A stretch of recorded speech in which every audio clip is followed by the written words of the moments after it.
फरहान ॾे हाल हाल पढ़ाई कीअं थी हले? अदा माशाल्लाह फर्स्ट क्लास थी हले। मथे महीने में कमीशन जा इम्तिहान पिया आहिनि। सुबुह जो वेंदो आहियां लाइब्रेरी, राति जो तव्हां सां गॾिजी पढ़ंदो आहियां। अच्छा, पढ़ाई माशाल्लाह सही थी हले। सही सही ज़बरदस्त।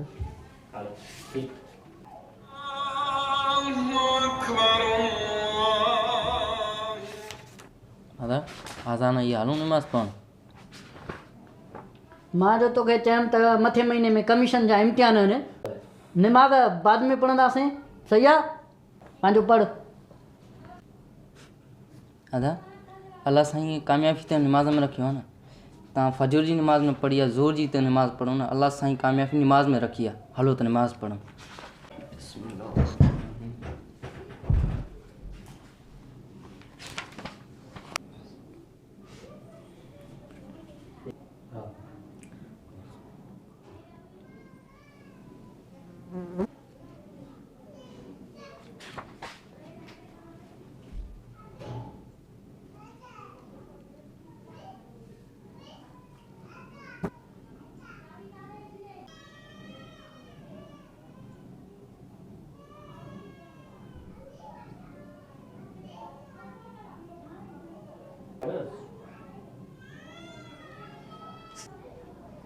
हालत आहे निमाज़ तो पढ़े आहे, निमाज़ में चए थो कामयाबी आहे।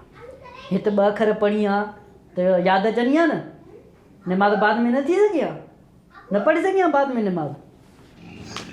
या अल्लाह तू रहीम ऐं तू करीम ऐं तू गफ़ूर आहे। अल्लाह मुंहिंजे कमीशन जे इम्तिहाननि में मूंखे पास कजांइ। मुंहिंजा अल्लाह सावड़ा गुनाहगार या प्यारे ख़तादार ऐं पंहिंजे महबूब जे सदके। या अल्लाह मुंहिंजे भाउ खे बि हिदायत ॾे, उहा बि नमाज़ पढ़े। या अल्लाह तूं आमीन आमीन सुमा। अस्सलाम वालेकुम। वालेकुम अस्सलाम बाबा साईं। आई अल्लाह साईं। वे पुट वे छा हाल आहे? ख़ुशि लॻा पिया हो? बाबा नमाज़ पढ़ियो? बाबा साईं निमाज़ मां न पढ़ी आहे, पर फरहान पढ़ी आहे निमाज़। छो बाबा साईं तव्हां छो न पढ़ी? मथे महीने में कमीशन जा इम्तिहान आहिनि बाबा साईं, सो 2-3 मिंट उहे बि मथां ध्यानु थी वञनि निमाज़ में। बहितर आहे त 1-2 सुवाल मां पढ़ी वरितमि।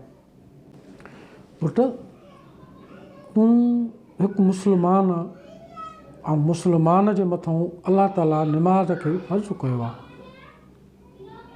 हीअ तालीम बिल्कुलु तालीम हीअ सही आहे। पुट हे पढ़ंदो लिखंदो इल्मु हासिलु कंदो, ॾाढी सुठी ॻाल्हि आहे। पर आबा हिन सां गॾोगॾु तव्हांखे अलाह जी निमाज़ बि पढ़णी आहे। छो जो अलाह जी निमाज़ हर कम खां अवल आहे। निमाज़ जी एॾी अहमियत आहे। सभ खां पहिरियों अलाह जे रसूल करीम सल्लल्लाहु अलैहि वसल्लम फरमायो त जेको शख़्स निमाज़ पढ़े थो अलाह ताला उनखे जन्नत में दाख़िल कंदो। निमाज़ मोमिन जे लाइ मेराज आहे। निमाज़ दिलि जो सुकून आहे। पुट हीअ तालीम असांजो रिज़्क़ आहे, हिलाल रिज़्क़ आहे। पढ़ो। तूं भली कमीशन जी तयारी कर, तूं भली वॾो ऑफिसर थी वञ। तूं टाइम कढींदो हिकिड़ो 24 कलाकनि मां तूं रुगो हिकिड़ा 5 मिंट या 4 मिंट हर आज़ान जे टाइम ते जेकॾहिं निमाज़ पढ़ी त मुंहिंजा पुट तोखे केॾी न कामयाबी मिलंदी। असां तोखे झलियो नथा थिए न पढ़े। पढ़, हीअ तालीम लाज़मी आहे। पर पुट निमाज़ जे लाइ 5 वक़्त कढ, अल्लाह जे हवाले बि कयो। निमाज़ अल्लाह ताला असांजे मथां फ़र्ज़ु कई आहे। जीअं हीअ तालीम असांजे मथां लाज़मी आहे, पुट इन अल्लाह जी निमाज़ बि असांजे मथां लाज़मी आहे। ठीकु आहे न पुट? बाबा ॾिसो हज़रत उमर रज़ी अल्लाह ताला अन्हु ॾिसो निमाज़ जे दौरान शहीद थियो। हज़रत मौला अली रज़ी अल्लाह ताला अन्हु ॾिसो निमाज़ जे अंदरि शहीद थियो। हज़रत इमाम हुसैन आली मक़ाम ॾिसो करबला जे अंदरि निमाज़ जे अंदरि शहीद थियो। पुट असां मुस्लमान आहियूं। असांजो फ़र्ज़ु आहे त असां दुनिया जा कमकार छॾे करे सभ खां पहिरियों अल्लाह जी निमाज़ पढ़ूं। जॾहिं बाबा तव्हां निमाज़ पढ़ंदव त तव्हांजी हर मुसीबतूं हर तकलीफ़ूं दूरि थी वेंदियूं। इन जे करे बाबा मां तव्हांखे वधीक त नथो चवां, पर एतिरो चवां थो त जॾहिं अल्लाहु अकबर जी सदा ॿुधो त फ़ौरन निमाज़ जे लाइ तयारु थींदा कयो। बाबा ठीकु आहे बाबा साईं, अॻिते कोशिशि कंदासीं त 5 वक़्त निमाज़ असां पढ़ूं इंशा। दोस्तो अल्लाह ताला असांजी कामयाबी निमाज़ में रखी आहे। इन करे थोरो वक़्तु कढी ऐं निमाज़ खे ज़रूरु टाइम ॾींदा।